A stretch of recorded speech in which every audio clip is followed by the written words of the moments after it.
Mes frères et sœurs m'ont exclu de leur mariage, pendant des années. Alors, quand je me suis marié, je leur ai donné exactement ce qu'ils m'ont donné. Salut, Reddit. Mes frères et sœurs m'ont banni de leur mariage, pendant des années entières, en prétendant que j'aurais gâché leurs jours spéciaux. Alors, quand ce fut mon tour de me marier, je leur ai rendu l'appareil. Ce qui a suivi fut un chaos absolu. Accrochez-vous, car c'est toute une aventure. Je suis Jake, un homme de 28 ans, l'enfant du milieu, dans une famille de 5 enfants. J'ai un grand frère, Tyler, 32 ans. Une grande sœur, Anna, 30 ans, une petite sœur, Lily, 25 ans, et un petit frère, Owen, 23 ans. La configuration classique de l'enfant du milieu, où vous êtes pratiquement invisible, à moins que quelqu'un n'ait besoin de quelque chose. En grandissant, la dynamique familiale était assez claire, dès le départ. Tyler était le garçon en or, l'athlète vedette, avec des notes parfaites, et une bourse complète pour l'université d'État. Anna était la princesse, gagnante de concours de beauté, présidente du conseil des élèves, la totale.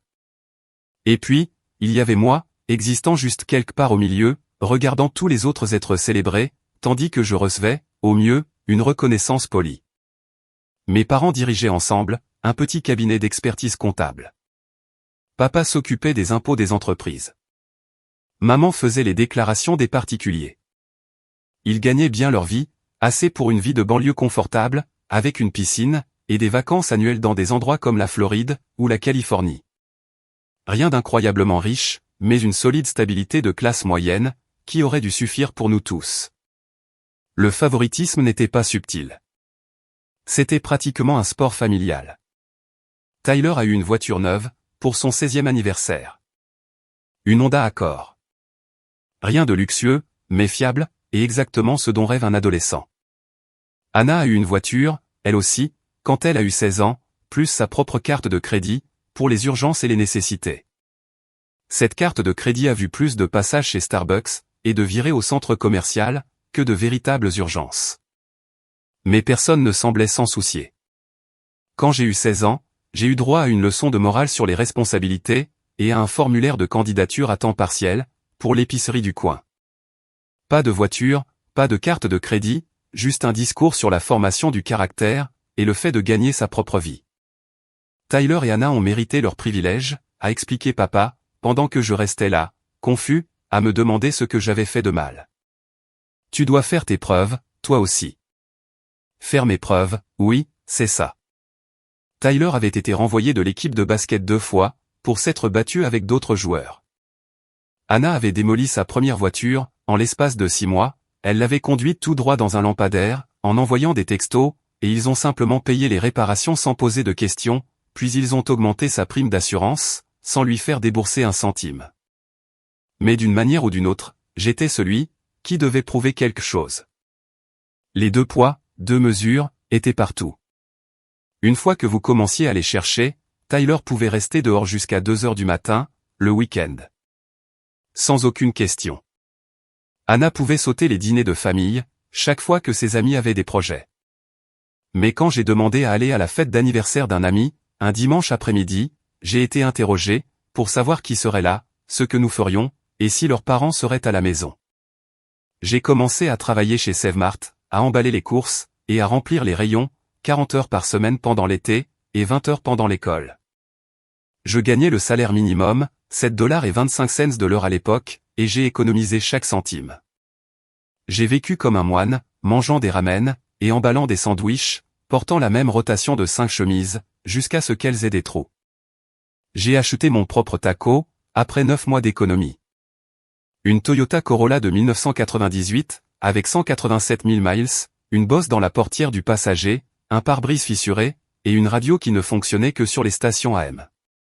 Cette voiture était laide, et peu fiable, et elle est tombée en panne 2 fois, au cours du premier mois où je l'ai eue. Mais elle était à moi. J'avais gagné chaque dollar qu'il avait payé, et personne ne pouvait m'enlever ça.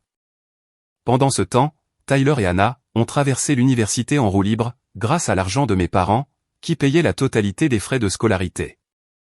Le loyer de l'appartement, l'argent de poche pour les livres et les fournitures, qui allaient principalement dans les fêtes, et les voyages du spring break.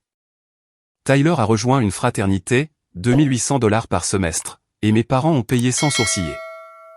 Anna a rejoint une sororité, $3200 par semestre, et a eu droit au même traitement.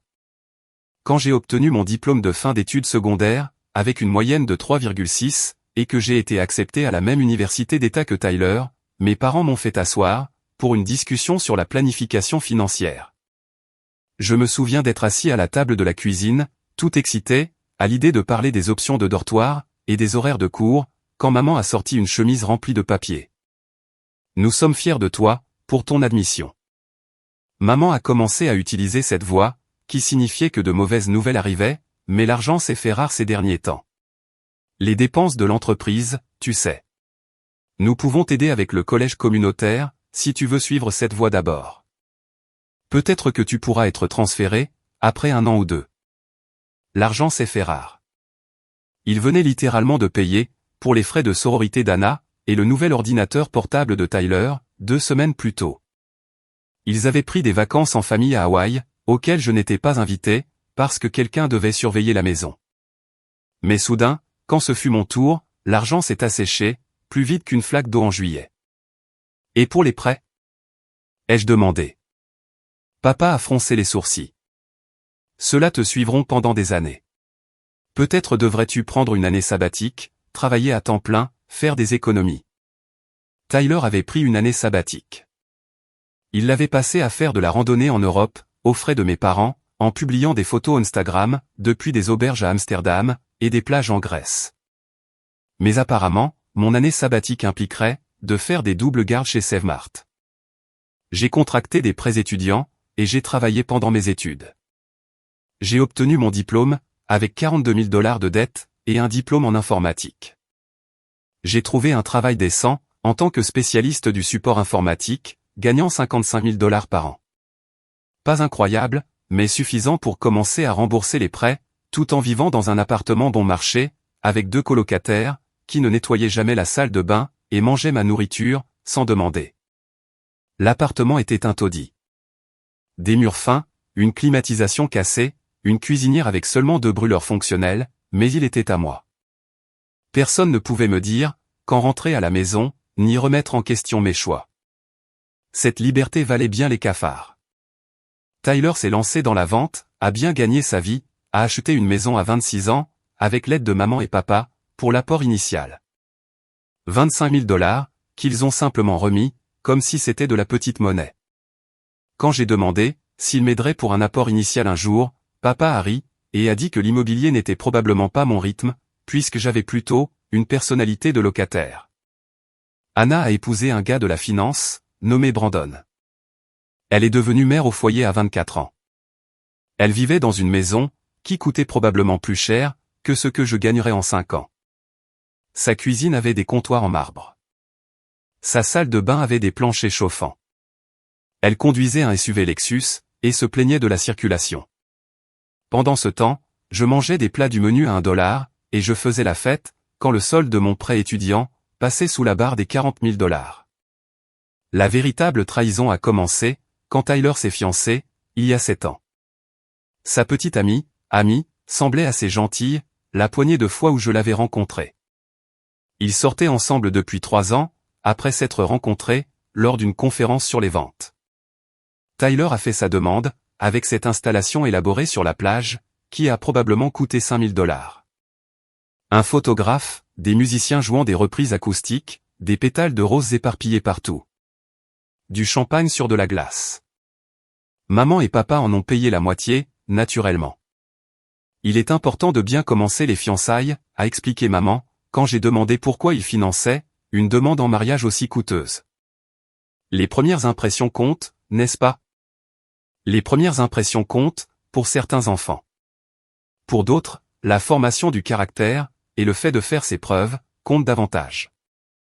Quand Tyler a appelé pour me dire qu'il était fiancé, j'étais sincèrement heureux pour lui.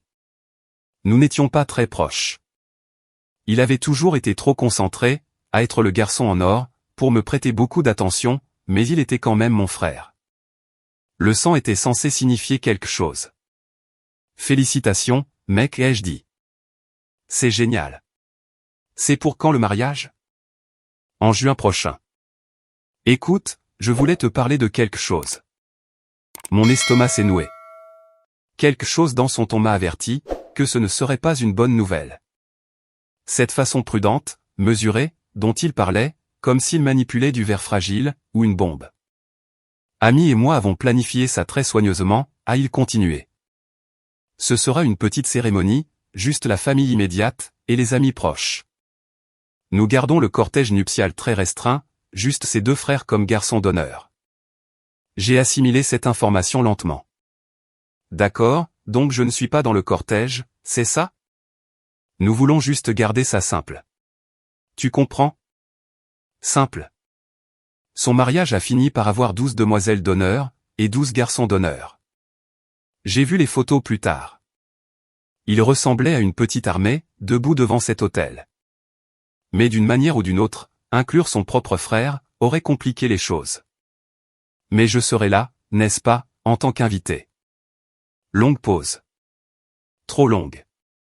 Le genre de silence qui vous dit tout, avant même les mots. Voici le problème. La famille d'amis est très traditionnelle. Ils ont cette superstition, concernant les enfants du milieu lors des mariages. Quelque chose à propos de la malchance, et de la perturbation de l'ordre naturel des choses. Je sais que ça a l'air fou, mais c'est vraiment important pour sa famille. En fait, j'ai ri, parce que je pensais qu'il plaisantait. Les enfants du milieu qui perturbent les mariages. Ça ressemblait à quelque chose tiré d'un mauvais sketch comique. Il ne plaisantait pas. Tu es sérieux. Tu ne m'invites pas à ton mariage, à cause d'une superstition. Ce n'est pas personnel, Jack. C'est juste plus facile comme ça. Tu comprends, n'est-ce pas? Les dynamiques familiales sont compliquées. Nous essayons de garder tout le monde heureux. Non, je ne comprenais pas. Mon frère allait se marier, et choisissait activement de ne pas m'inviter, parce que la famille de sa fiancée avait une superstition inventée de toutes pièces, sur le fait que les enfants du milieu portaient malheur. Ça sonnait comme une absurdité totale, et nous le savions tous les deux. Est-ce que maman est au courant, ai-je demandé. Ouais, on lui a parlé, ainsi qu'à papa, la semaine dernière. Ils comprennent. Ils ont dit que tu comprendrais, une fois qu'on t'aurait expliqué. Tu as toujours été raisonnable, pour ce genre de choses. Mes parents le savaient. Ils savaient que leur fils m'excluait d'un événement familial majeur, et ça leur allait. Ils en avaient réellement discuté, l'avaient accepté, et avaient décidé de ne pas me prévenir. Ça faisait plus mal que la décision de Tyler. Bien plus mal. Je dois y aller, ai-je dit, et j'ai raccroché, avant qu'il ne puisse entendre ma voix se briser. J'ai passé cette nuit-là, à fixer le plafond de mon appartement, essayant de comprendre ce que j'avais fait, pour mériter ça. Étais-je vraiment si insignifiant, si jetable? Avais-je fait quelque chose de si terrible, que mon propre frère ne supportait pas, de m'avoir à son mariage? Mon colocataire Chris m'a trouvé sur le canapé à 2 heures du matin, toujours éveillé, juste assis là dans le noir, comme une sorte de statue déprimée. Ça va, a-t-il demandé. Mon frère va se marier. Je ne suis pas invité. Chris, qui avait rencontré ma famille exactement une fois, lors de ma remise de diplôme universitaire, et qui les avait immédiatement catalogués comme plutôt horribles, a juste hoché la tête, comme si c'était parfaitement logique. Ta famille est complètement tarée, mec. Tu le sais, pas vrai? Ouais, je commençais à m'en rendre compte. J'ai essayé d'en parler à Owen, quelques jours plus tard. Il était le plus jeune, et avait toujours été en quelque sorte neutre, dans les dynamiques familiales. Pas méchant avec moi, mais pas particulièrement proche non plus. Savais-tu que Tyler ne m'invitait pas à son mariage, ai-je demandé. Ouais, il a mentionné un truc à ce sujet. Il a dit que c'était un truc de la famille d'amis. Et tu ne trouves pas ça bizarre? Owen a haussé les épaules. Je veux dire, c'est leur mariage. Ils peuvent inviter qui ils veulent. Même si ça veut dire exclure leur propre frère. Écoute, Jack, je ne sais pas quoi te dire. Peut-être devrais-tu essayer d'être plus impliqué dans la famille. Tu es toujours en train de travailler, ou de faire tes propres trucs. Peut-être qu'ils ont pensé que tu t'en ficherais de toute façon. Ça a piqué. Je travaillais toujours, parce que je devais travailler. Personne ne payait mes factures, ni ne finançait ma vie, mais apparemment, travailler dur pour survivre, me faisait paraître peu impliqué. Le mariage de Tyler est arrivé, et c'est terminé. J'ai vu les photos sur les réseaux sociaux. Une énorme célébration. Probablement 200 invités, malgré les absurdités de petites cérémonies, qu'il m'avait racontées. Un groupe en direct, un open bar, une sculpture de glace en forme de cygne, un jeu de lumière qui violait probablement, plusieurs arrêtés municipaux. Tout cet argent dépensé, pour une fête à laquelle je n'avais pas le droit d'assister. Les photos montraient Tyler, entouré d'amis, de famille, de collègues de travail. Anna était demoiselle d'honneur. Lily a attrapé le bouquet. Owen a fait un discours, en tant que garçon d'honneur. Mes parents avaient l'air heureux, sur chaque photo. Maman dans une robe chère. Papa en smoking. Tout le monde était là. Tout le monde, sauf moi. Maman m'a appelé le lendemain. C'était une belle cérémonie. Tu aurais adoré. Ça aurait été sympa de la voir en personne, ai-je répondu, d'une voix neutre. Oh, chérie, ne sois pas comme ça. Tu sais comment est la famille d'amis avec ses traditions. Ce n'est rien de personnel. Rien de personnel. Juste ma famille entière, célébrant un événement majeur de la vie, sans moi, à cause d'une tradition, qui a probablement été inventée, spécifiquement pour m'exclure. Mais bien sûr, rien de personnel. Est-ce que quelqu'un a demandé où j'étais, ai-je demandé. Silence. Quelques personnes. Nous avons juste dit que tu n'avais pas pu venir. Pas de quoi en faire un drame. Pas de quoi en faire un drame. Mon absence au mariage de mon frère n'était pas grave. Bon à savoir où je me situais. 2 ans plus tard, Anna a annoncé ses fiançailles. À ce moment-là, j'avais commencé à reconstruire ma vie, séparément de ma famille. Concentré sur le travail. J'ai été promu spécialiste de support senior, avec une augmentation de 12 000 $. J'ai commencé à rembourser agressivement mes prêts. Je me suis fait des amis, grâce au travail, et aux communautés de jeu. J'ai construit une vie, qui ne tournait pas autour de l'attente, que ma famille me remarque. J'ai pris de nouveaux passe-temps, commencé l'escalade dans une salle couverte, rejoint une ligue de football récréative, appris à cuisiner de vrais repas, au lieu de survivre avec des ramen, et des pizzas surgelées, j'ai commencé à avoir des rendez-vous par-ci par-là. Rien de sérieux, mais ça faisait du bien, d'avoir des gens, qui voulaient vraiment passer du temps avec moi. Le fiancé de Anna, Brandon, venait d'une famille de vieille fortune. Sa famille possédait une chaîne de concessionnaires automobiles, dans 3 États. Vous savez, ces publicités, avec le gars qui crie sur les prix, en agitant les bras. La bague de fiançailles, coûtait probablement plus cher que mon salaire annuel. Une bague en platine de 3 carats, conçue sur mesure, par un bijoutier qui ne travaillait, qu'avec des clients triés sur le volet. Je suis tellement excité, s'est extasiée Anna, lors de notre dîner de famille obligatoire, pour annoncer les fiançailles. Nous prévoyons un mariage de printemps, au Riverside Country Club. Ça va être absolument parfait. La famille de Brandon connaît le propriétaire, alors nous aurons le forfait premium. Le Riverside Country Club facturait un minimum de 50 000 $, pour les forfaits de mariage. Je m'étais renseigné sur les lieux, quand ma collègue s'y est mariée, juste par curiosité, pour savoir comment vivait l'autre moitié. Le forfait le moins cher, commençait à 50 000, et augmentait à partir de là, selon le niveau de luxe souhaité. Ça a l'air vraiment sympa, ai-je dit, en essayant sincèrement, d'être heureux pour elle. C'était ma sœur. Malgré tout, je voulais qu'elle soit heureuse. Merci, et je voulais te demander quelque chose. Elle a regardé maman et papa, puis s'est tournée vers moi. Brandon et moi gardons le mariage très intime. Juste la famille proche et les amis. Nous faisons une réception de destination à Cancun ensuite, pour une célébration prolongée. Mon cœur a sombré. Je savais où ça allait. Je pouvais le sentir dans mes os, avant même qu'elle n'ait fini sa phrase. Le truc, c'est que Cancun, c'est cher, et nous ne pouvons nous permettre, que d'amener la famille immédiate au complexe. Maman, papa, Tyler, Lily et Owen, viennent tous, mais nous avons dû faire des choix difficiles, sur qui pourrait se joindre à nous, pour la semaine. Laisse-moi deviner, ai-je dit d'un ton neutre. Je ne suis pas invité. Anna a eu l'air offensée, comme si je l'avais accusé de quelque chose de terrible, au lieu de simplement énoncer une évidence.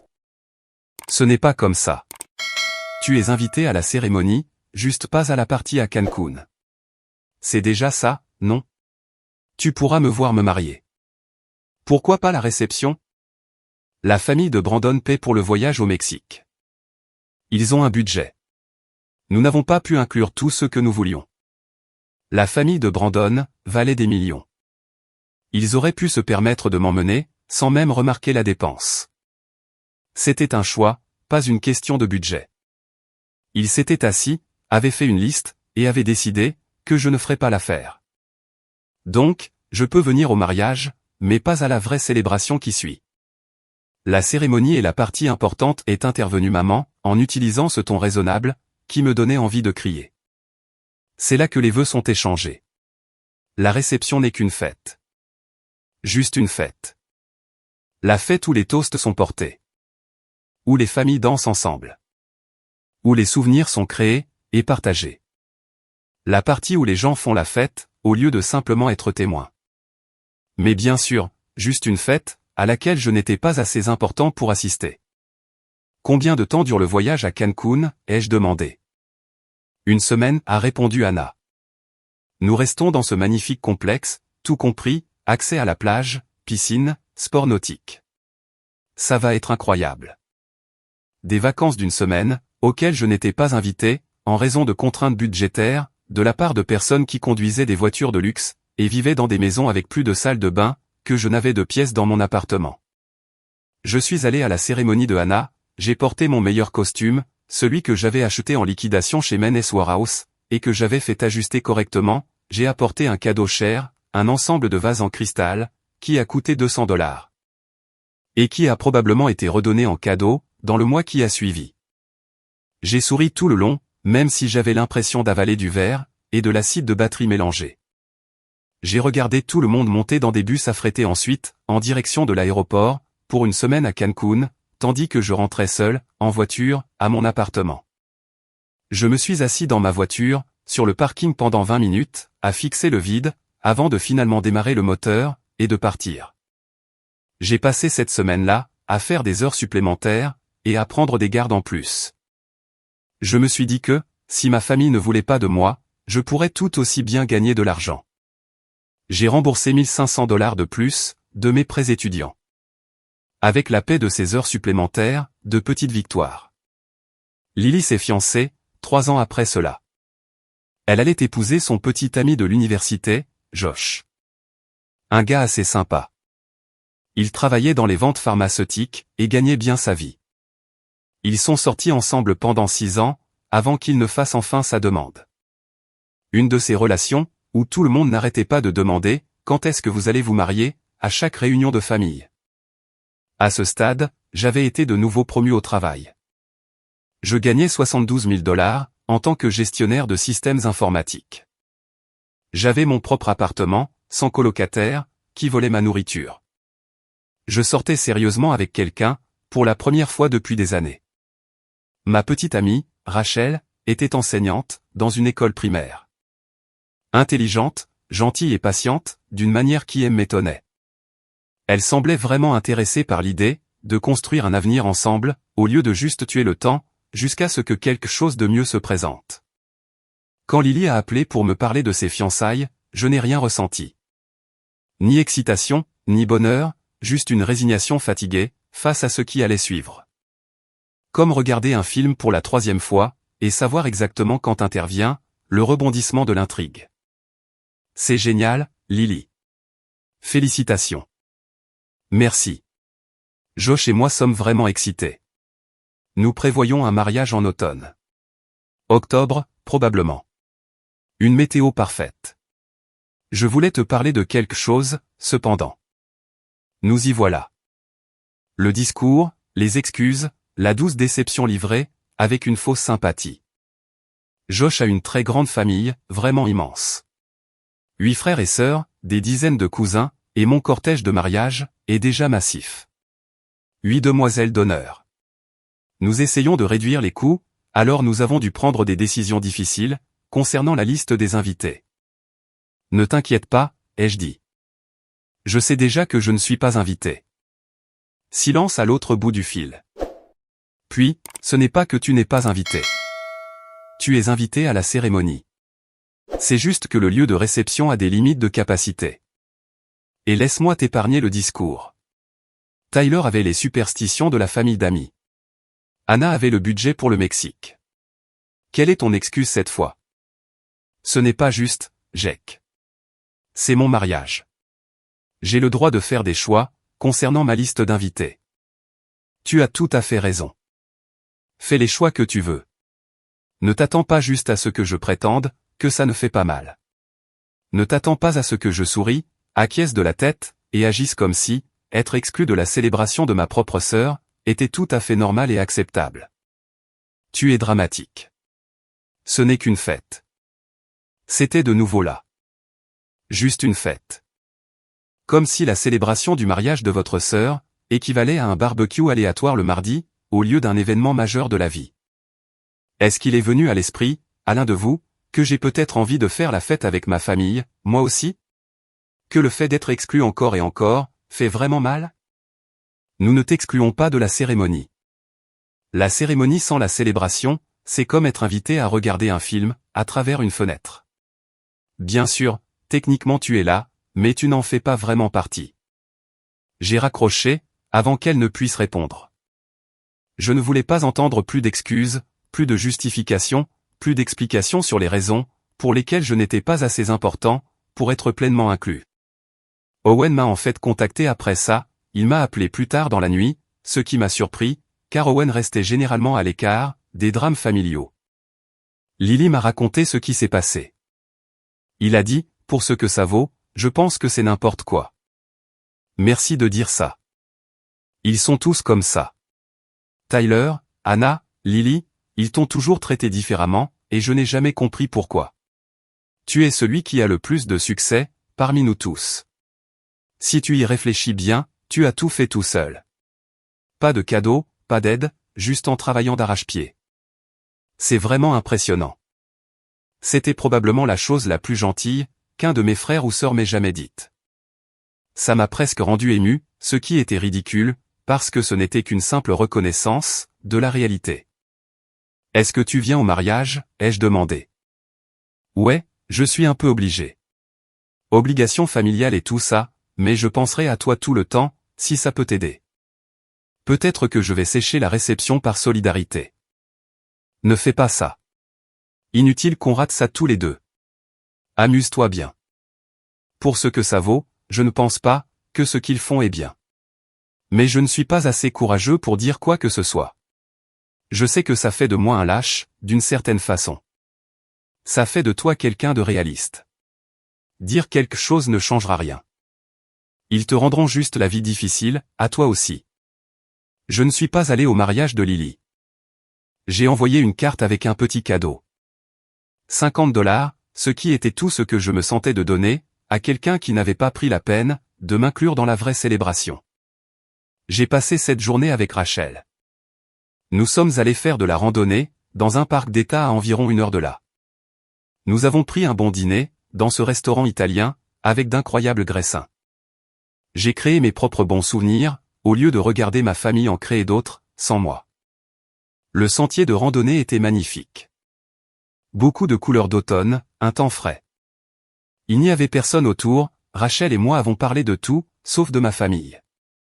Nous avons discuté d'où nous voulions voyager, du genre de maison que nous voudrions un jour, si nous voulions des enfants, des trucs normaux de couple, qui semblaient révolutionnaires, parce que quelqu'un se souciait vraiment de ce que je pensais. Rachel a remarqué que j'étais plus silencieux que d'habitude, malgré mes tentatives pour paraître normal. Ça va? Ma sœur s'est mariée aujourd'hui. Oh, veux-tu en parler? Pas vraiment, mais merci d'être là, de comprendre. Elle m'a serré la main. Toujours. Ta famille ne te mérite pas. Cette nuit-là, j'ai reçu quelques textos de proches, me demandant où j'avais été. Apparemment, les gens ont remarqué mon absence. Ma tante a envoyé un message, pour me demander si j'étais malade. Mon cousin voulait savoir, si tout allait bien. Je n'ai répondu à aucun d'entre eux. S'ils s'en souciaient vraiment, ils auraient remarqué ce schéma, il y a des années. Ils se seraient demandé pourquoi j'étais continuellement exclu. Ils auraient dit quelque chose. 6 mois plus tard, j'ai demandé Rachel en mariage. Nous sortions ensemble depuis 2 ans, à l'époque. Elle avait rencontré ma famille, exactement 2 fois. Une fois lors d'un dîner dominical aléatoire, où ils ont à peine reconnu son existence, au-delà de bonjour poli. Et une fois dans un café, où Anna s'est pointée, nous a dit bonjour pendant peut-être 3 minutes, puis est partie, parce qu'elle avait oublié qu'elle avait des courses à faire. Rachel ne s'est jamais plainte de ma famille, ne m'a jamais poussé à les inclure davantage, ou à faire plus d'efforts pour créer des liens. Elle a juste observé calmement la dynamique, et tiré ses propres conclusions. Une femme intelligente. Elle pouvait cerner les gens, mieux que la plupart des thérapeutes. J'ai fait ma demande dans les jardins botaniques, où nous avions eu notre premier rendez-vous, 2 ans plus tôt. Rien d'élaboré, pas de musicien, ni de photographe, ni de pétales de rose, juste moi, elle, une bague pour laquelle j'avais économisé pendant 6 mois, et un coin tranquille près de l'étang, où nous avions l'habitude de nous asseoir, et de parler pendant des heures.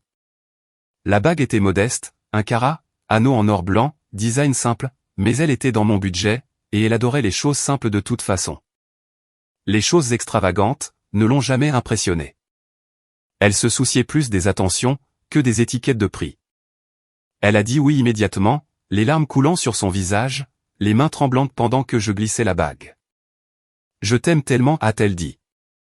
J'ai hâte de t'épouser. Moi aussi. Devrions-nous aller le dire à ma famille? Elle a fait une pause, en y réfléchissant vraiment. En as-tu envie? En avais-je envie? Après des années à être exclu, oublié, traité comme la roue de secours de la famille, qui ne comptait que lorsqu'ils avaient besoin de quelque chose. Après 3 mariages, où je n'étais pas assez important pour être pleinement inclus. Pas vraiment, ai-je admis. Alors attendons. C'est notre moment. Profitons-en, sans les opinions, ni le jugement de personne d'autre. Nous avons gardé le secret sur nos fiançailles, pendant 2 mois.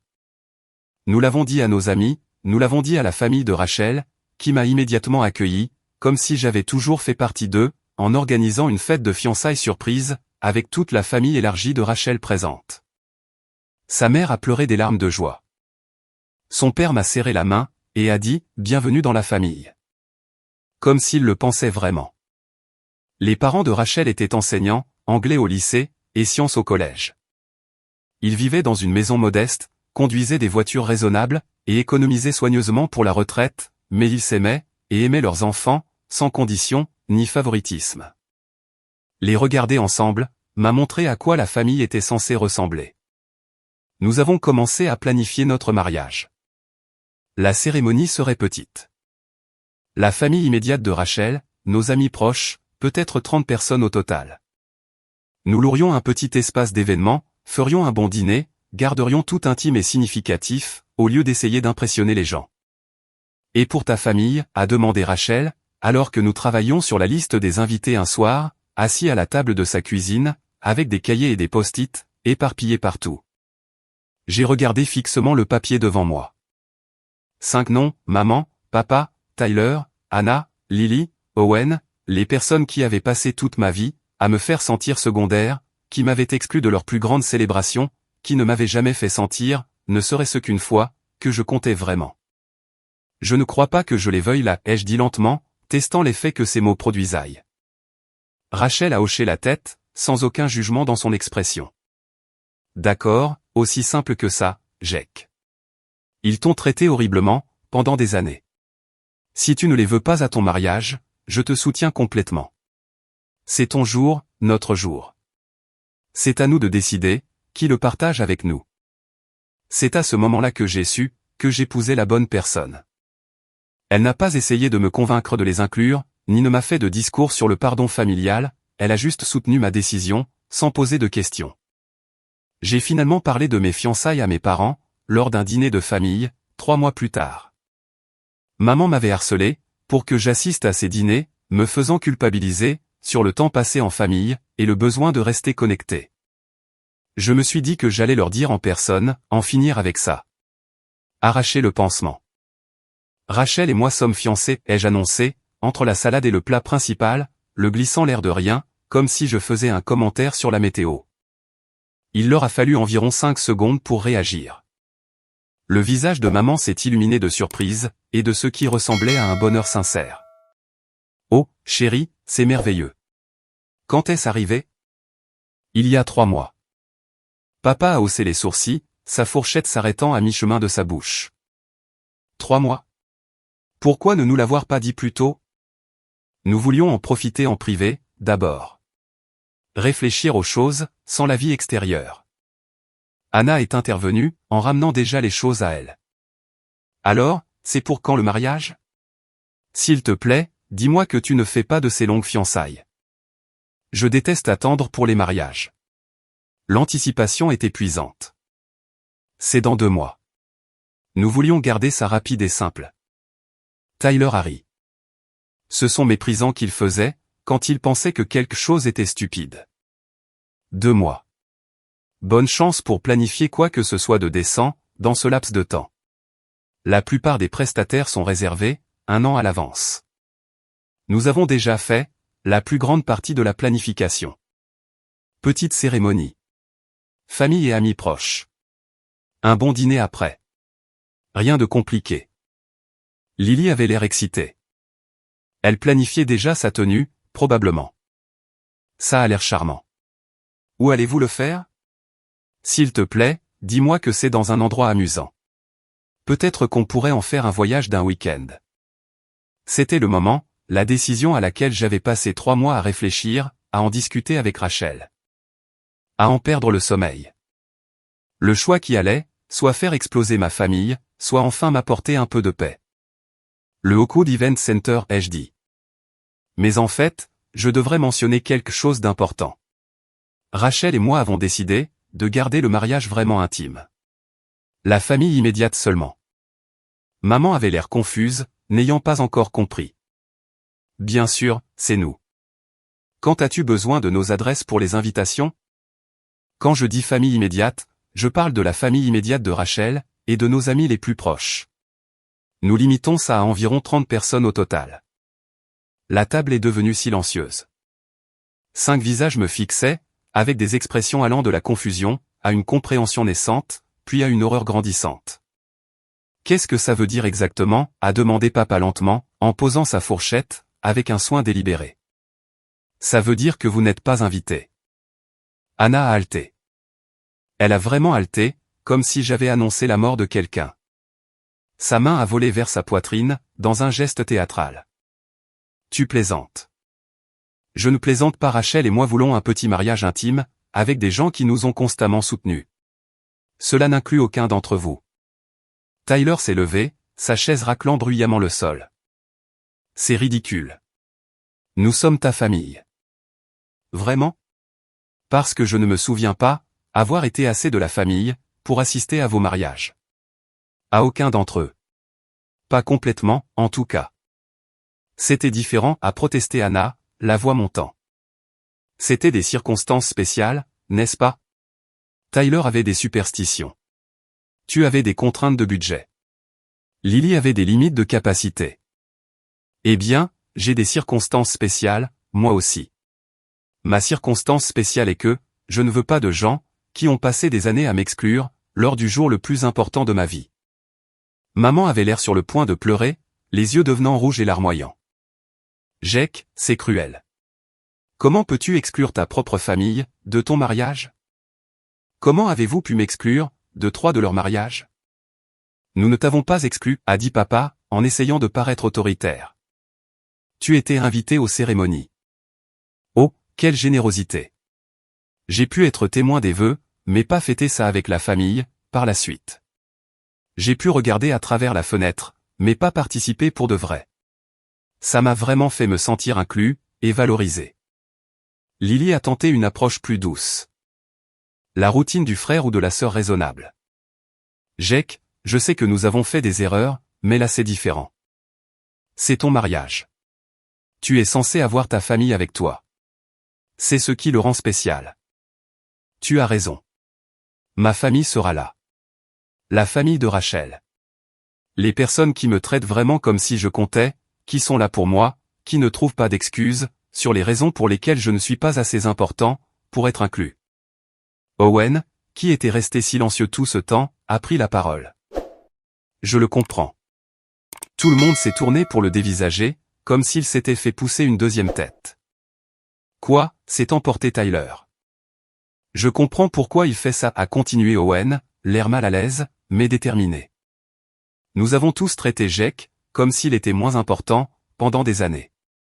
Chaque mariage, chaque événement familial, c'est lui qui est lésé. Je serais en colère, moi aussi. Ne t'en mêle pas, a sifflé Anna. Non, quelqu'un doit le dire. Nous avons été horribles avec lui. Tous autant que nous sommes, y compris moi, parfois. Et maintenant qu'il se défend enfin, nous agissons comme si c'était lui le problème. C'est complètement dingue. Dieu merci pour Owen. Au moins l'un des frères ou sœurs avait un peu de conscience de soi et de décence élémentaire. C'est la faute de ta mère, a dit papa, en pointant maman du doigt, de l'autre côté de la table.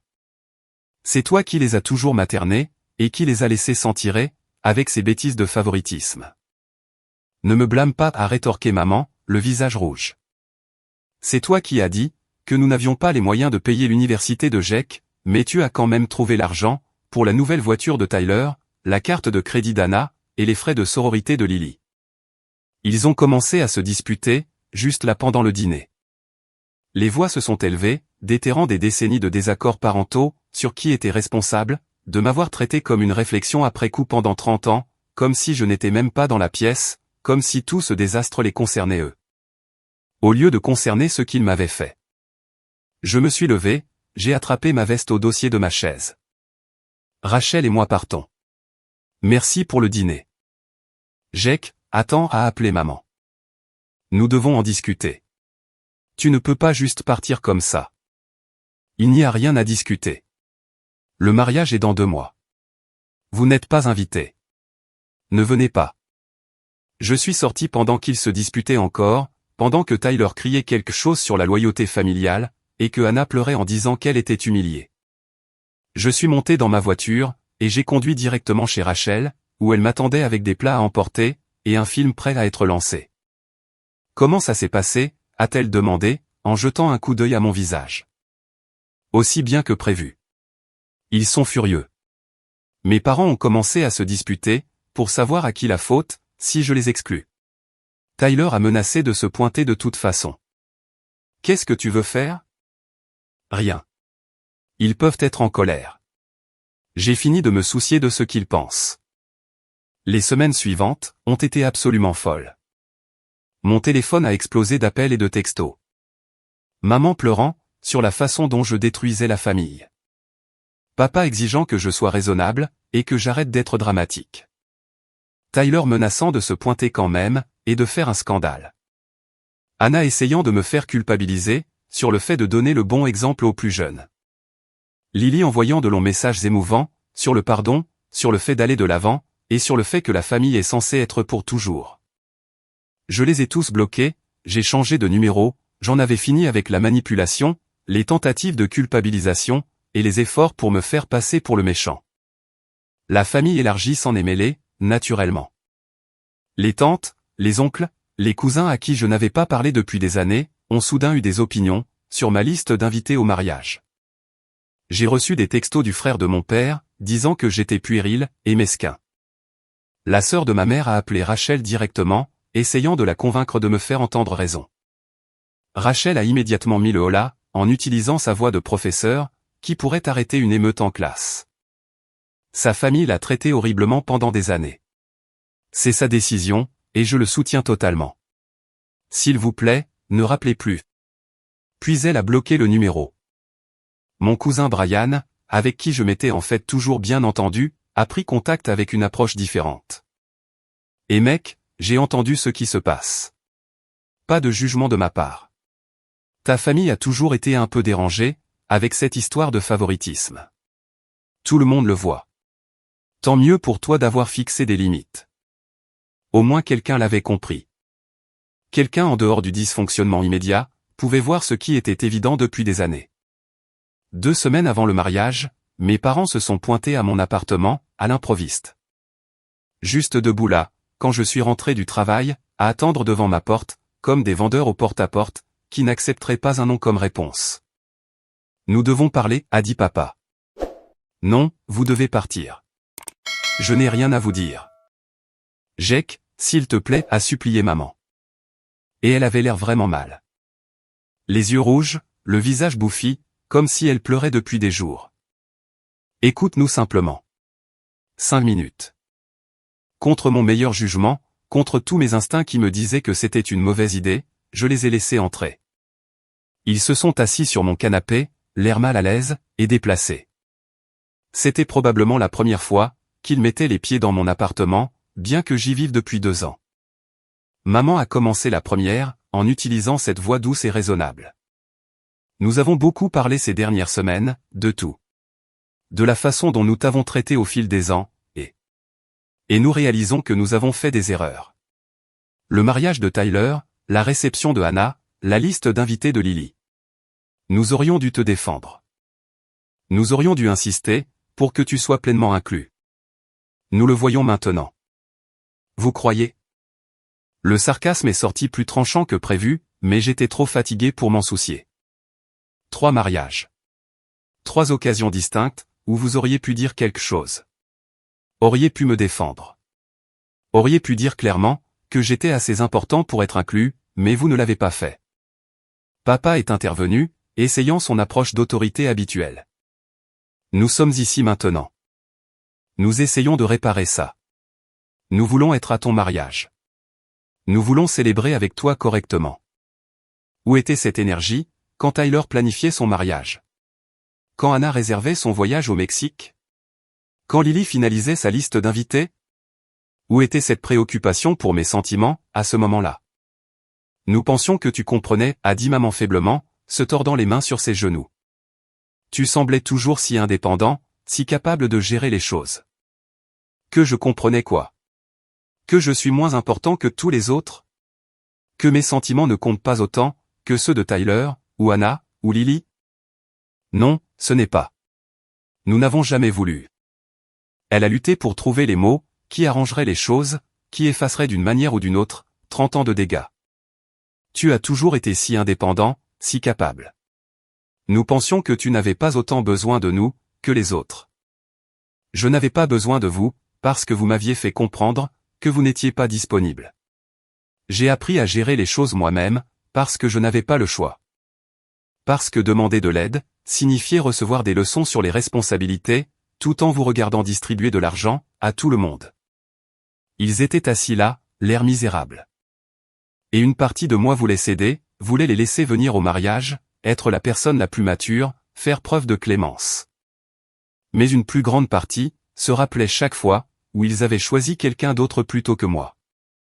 Chaque anniversaire, où mes frères et sœurs ont eu des fêtes, et moi une carte.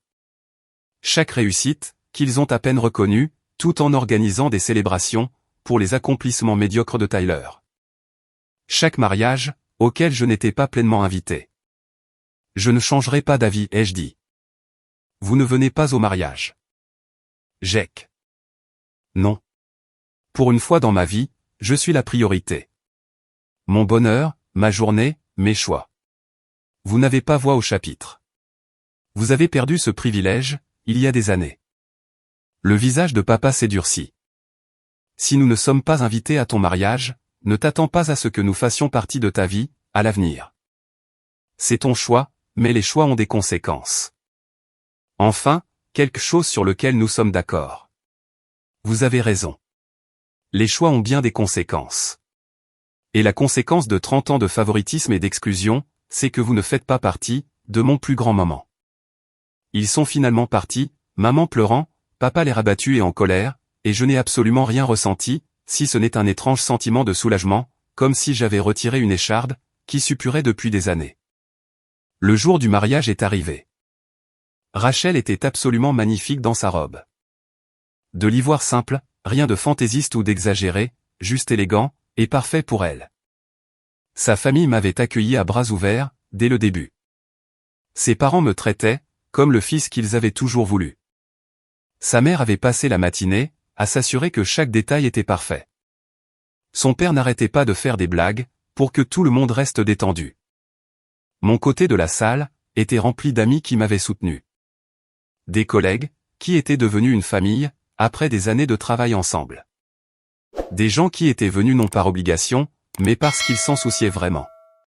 Chris était là, mon ancien colocataire, qui avait été témoin du pire des dysfonctionnements de ma famille. Mes potes de jeux vidéo, qui m'avaient écouté me défouler, lors des sessions de fin de soirée.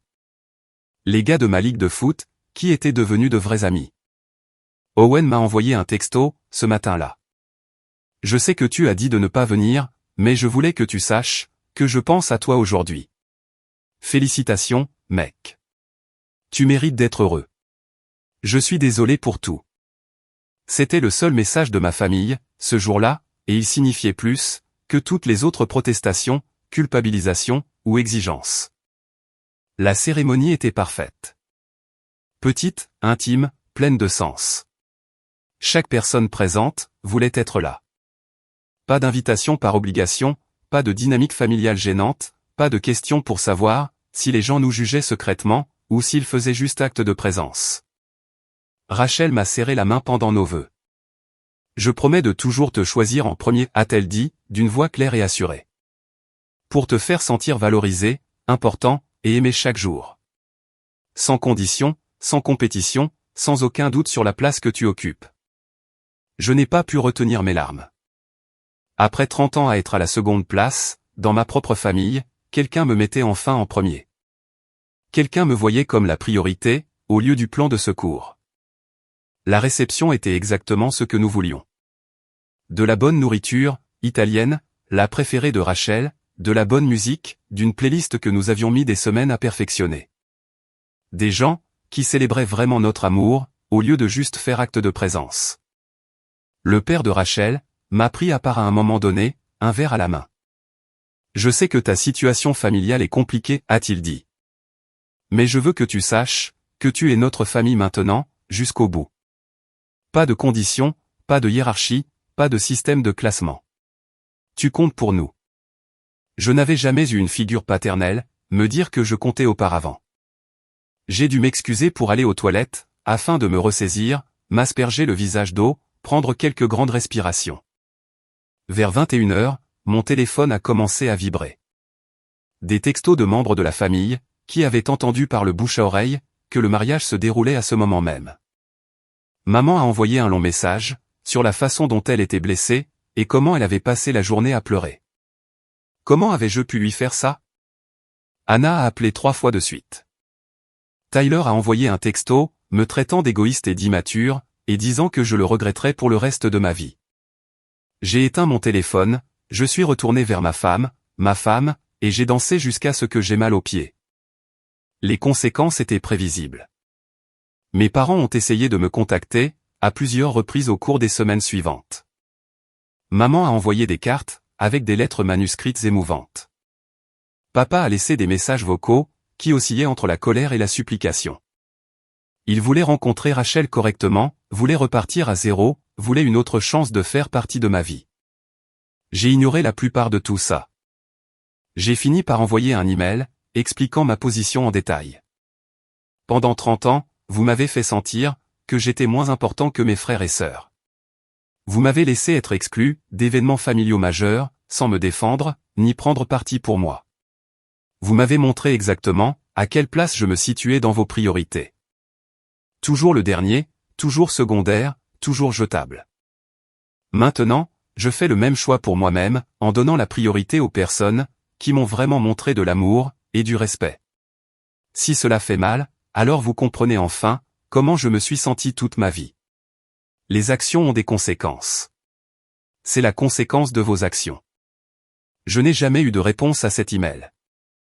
Si vous avez apprécié cette vidéo, s'il vous plaît, cliquez sur ce bouton d'abonnement. Ça aide vraiment la chaîne, et ça nous aide à vous apporter plus d'histoires, et de meilleures encore. Merci.